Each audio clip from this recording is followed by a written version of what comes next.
Hello everyone, welcome back to my channel. जैसा कि आपको टाइटल से पता चल गया होगा कि इस वीडियो में हम बात करने वाले हैं नोबेल प्राइज 2020 नोबेल प्राइज के बारे में, जो कि इकोनॉमिक साइंसेज में दिया जाता है। तो सबसे पहले जानेंगे इकोनॉमिक साइंसेज का जो नोबेल प्राइज है, which is also called as Sveriges Riksbank prize.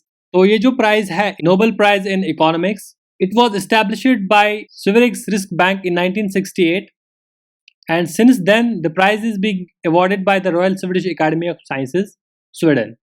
और सबसे पहला award, the first prize that was awarded to Ragnar Frisch and Jan Tinberg in 1969.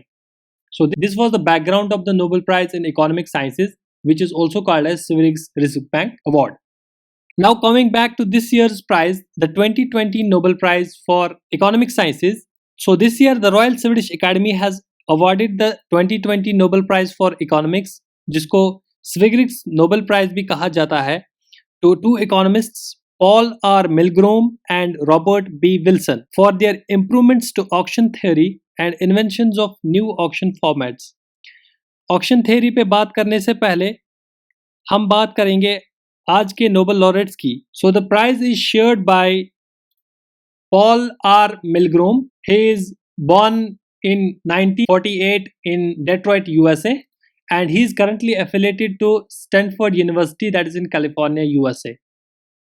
He has been awarded for his contribution towards auction theory and invention of his auction formats, and his prize share is 1/2.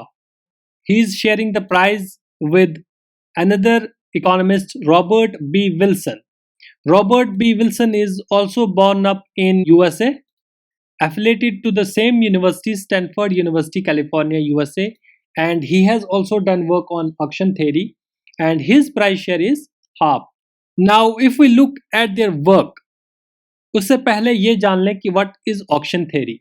So, auction theory, it is an applied branch of economics which deals with how people act in auction markets and research the properties of auction markets. जब हम auction की बात करते हैं, यानी नीलामी, usually highest bidder जो होता है दैट टेक्स द प्रॉपर्टी, या अगर हम बायर के नजरिए से देखें तो चीपेस्ट ऑफर पे चीजें जो है खरीदी जाती हैं। बट सिंस अब अरबों करोड़ों की डीलें जो होती हैं, तो that requires a proper system to run the auction system. तो यहीं पे जो है रेस्क्यू करने आती है हमारी auction theory. So it is used to study the efficiency of a given auction design, which includes optimal and equilibrium bidding strategies and revenue comparison. इससे क्या होता है कि ये थ्योरी इसलिए भी यूज होती है ताकि हमको जो रियल वर्ल्ड ऑक्शंस जो हो उनके बारे में पता चल जाए। जैसे कि privatisation of public sector companies, अगर हम देखें इंडिया में कैसे पब्लिक सेक्टर को प्राइवेट सेक्टर में कन्वर्ट किया जाता हो, तो उसके लिए भी ऑक्शन होता है। जैसे कोई भी गवर्नमेंट जब कोई भी जो है डिसइन्वेस्टमेंट करता है, तो उसमें भी जो है ऑक्शनिंग होती है। कोई भी आपका फ्रीक्वेंसी बेचना हो टेलीकॉम ऑपरेटर्स को, दैट इज थ्रू ऑक्शन। तो उस ऑक्शन को स्मूथ बनाने के लिए, सीमलेस बनाने के लिए एंड एफिशिएंट बनाने के लिए ऑक्शन थ्योरी हमारे रेस्क्यू को आती है। So moving to the work that this Paul and Wilson has done, the work that they did is commendable, and they had developed a new auction strategy, auction format that is very helpful for auction markets. So the strategy they have used their insight to design new auction formats for goods and services that are difficult to sell in a traditional way. जैसे कि हमने अभी भी बोला कि radio frequency जो बेचती है गवर्नमेंट टेलीकॉम ऑपरेटर्स को, तो वहां पे जो है वो एक नॉर्मल डील नहीं है। तो इस डील को करने के लिए there is a particular format is use. जैसे कि अभी हमारा जो है 4G चल रहा है and we are being shifting to 5G। 5G में जब आएगा तो 5G फ्रीक्वेंसी भेजनी पड़ेगी, रिलायंस, जियो है, एयरटेल है, बाकी नेटवर्क ऑपरेटर्स हैं। तो ये बिडिंग होगी, तो it would be through this auction theory. या कहीं पे कुछ मिनरल्स निकला या कहीं पे कुछ ऑयल निकलता है, तो वो वॉल्यूम जो हमको पता नहीं, दैट इज अनसर्टन कि वहां पे कितना वॉल्यूम है। अगर कोई कंपनी जो है बिड कर रही है कि मैं यहाँ से ऑयल निकालूंगी, कोई कंपनी, बट वहां पे फिर ऑयल नहीं निकला उसको, तो कंपनी को घाटा है। तो ऐसी तरीके से इन चीजों को देख के, इन चीजों को नजर में रखते हुए जो स्ट्रेटजीज बनाई जाती है, that is their work. Paul and Robert, they have designed such auction formats which would be beneficial for selling and buying of such commodities. So what did Robert Wilson did? He developed this theory of for auction of objects which have a common value.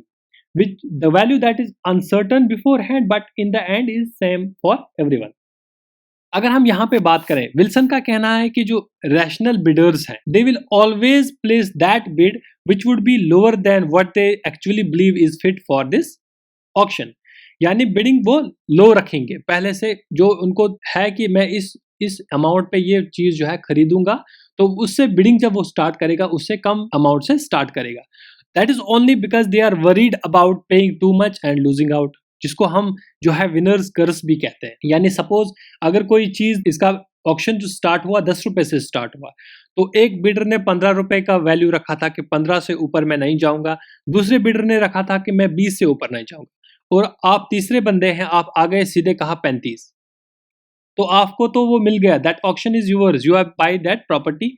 But ये कि 20 के बाद आप 21 में भी ले सकते थे या 25 में भी ले सकते थे, क्योंकि वो तो 20 पे ही रुकने वाला था 10 सेकंड बिडर। तो जो है that is called winners curse, आपको तो टेंडर मिल गया but at higher price. Now if we see Paul Milgrom's work, Paul Milgrom formulated a more general theory of auctions that not only allows common values but also private values that vary from bidder to bidder। यानी इन्होंने जो bidding strategy को analyse किया और इन्होंने फिर बताया कि अगर बिडर्स को जो है पता चल जाए about each others estimated cost, यानी एक बिडर को अगर पता चल जाए कि दूसरा बिडर जो है हाईएस्ट वैल्यू क्या लगाने वाला है, तो उससे क्या होगा कि जो सेलर होता है उसको बहुत ज्यादा फायदा हो, क्योंकि एक बिडर को दूसरे बिडर की एस्टिमेटेड कॉस्ट पता चल गई, वो उससे ज्यादा ही बिडिंग करेगा। ठीक है, तो अगर आपस में इनकी बहुत ही पता चला तो ऑब्वियसली दो प्रॉपर्टी की जो वैल्यू होगी that will increase. So these guys invented this auction format that would go with more societal benefit rather than just maximizing the revenue। यानी इनकी जो auction strategy थी ये बहुत ही जो है innovative थी, and it was not just for maximizing the revenue from the property, but ये auction format वो देखता है कि इस प्रोजेक्ट की यूटिलिटी क्या है। तो सबसे पहले 1994 में यूएस गवर्नमेंट ने उनकी स्ट्रेटजी जो है ऑक्शन फॉर्मेट को यूज किया for selling their frequency to telecom operators. यहाँ पे आपको एक कंट्रोवर्शियल अपना याद आया होगा कि 2G स्कैम, खैर वो तो अपने इंडिया में होता है। So this year the Royal Swedish Academy of Sciences has decided to award the 2020 Swedish Riksbank prize which is called Nobel Prize in Economic Sciences to Paul R. Milgrom and Robert B. Wilson for their improvements to auction theory and inventions of new auction formats।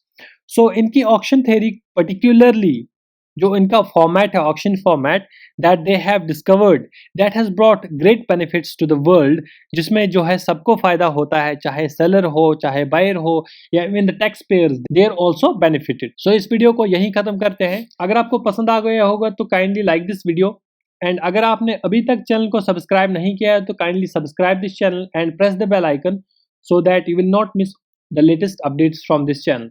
Thank you so much for watching this video।